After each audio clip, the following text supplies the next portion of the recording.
Call of Duty lost half of its player base.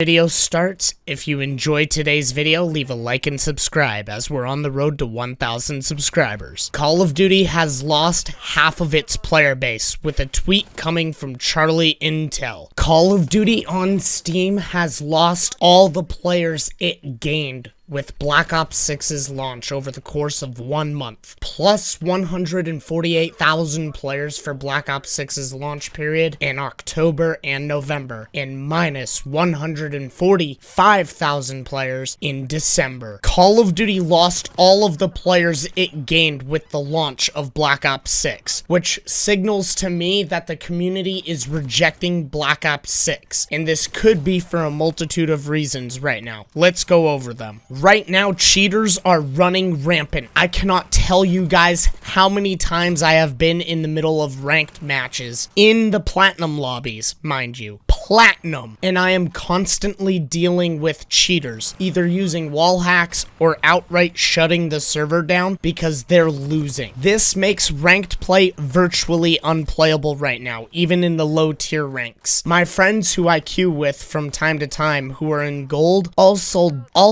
deal with the exact same issues, and were telling me they were dealing with the same issues when climbing out of bronze and silver. Activision continues to prioritize monetization of the Call of Duty franchise over improving the foundation of the Call of Duty franchise. They quite literally have the business model of not giving us too good of a game because then players will stay on that game as opposed to moving on to the newer Call of Duty game. If anyone watching this video remembers what happened when Call of Duty Ghosts came out and how players tried it and then went back to Black Ops 2 because Black Ops 2 was a better game. Well, after that, Activision removed public player numbers and also started making sure players moved on from the older games onto the newer ones as quickly as possible. They'd allow hackers to essentially run the game after its initial year of support. I genuinely think that there is an immense amount of fatigue setting in for the majority of the Call of Duty player base when it comes to the manipulation behind the engagement optimized matchmaking, whereas most of the community knows it as skill-based matchmaking. I feel as though that the community has grown tired of this system and just wants to have fun on the game when they get home from work. If Call of Duty were to revert to the matchmaking of old, where ping truly was king and skill didn't play much of a factor, if at all, I genuinely believe Call of Duty would see a mass resurgence of players. The servers within Call of Duty Black Ops 6 are some of the worst I've played on within the series yet. I get packet bursts all the time on Black Ops 6. And mind you guys, I have decent internet. It's not fiber yet, but it's decent internet for my area, and I'm on a wired connection. By no means at all should I be lagging like I am. I do not experience this issue on any of the other games I play at all. It is simply a Call of Duty issue. Activision also seems to only care about patching things that are wrong with store items, like, I don't know, the unicorn bundle. They're seemingly focusing on the broken animation within the store for that unicorn bundle, and this is something that really bothers me about Activision, is instead of fixing the problems that Call of Duty Black Ops 6 is facing right now with the cheaters, the servers, the netcode, the hit registration, the fact that there's ongoing conspiracies like skill-based damage, and nothing's being talked about on that front in regards to some of those ongoing theories. Activision hasn't said a word about being exposed for the game not being properly shut down when you close the application on Steam. The fact that the game doesn't properly close on Steam, it still registers the fact that you're playing the game even though you closed the game. So they could have falsified player numbers, and that could affect shareholders, and that's a bad thing for Activision. Not a good look. look, not good for Activision, not good for Microsoft, and certainly not good for shareholders. I want Activision to just admit defeat and say that the experiment with skill-based matchmaking just hasn't worked. It is hurting the player base by and large. It's hurting everybody in the player base.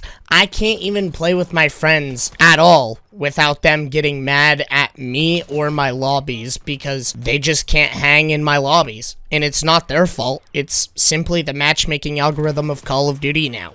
These are just some of the issues that are plaguing Black Ops 6 and causing players to leave en masse. I want Call of Duty to succeed, but if Activision is solely focused on money instead of player satisfaction, then I feel Call of Duty's time is limited. In conclusion, the developers need to address the issues that the community has with the game in order to regain those lost players. Even then, it might be too late to regain those lost players. I want Treyarch and Black Ops 6 to succeed, but it all lies on Activision and Microsoft at the end of the day. Thank you all so much for watching, and if you enjoyed this video, smash the like button and consider subscribing to stay up to date with all the latest content, and share the channel with your friends. It helps the channel grow. Have a great day, everyone.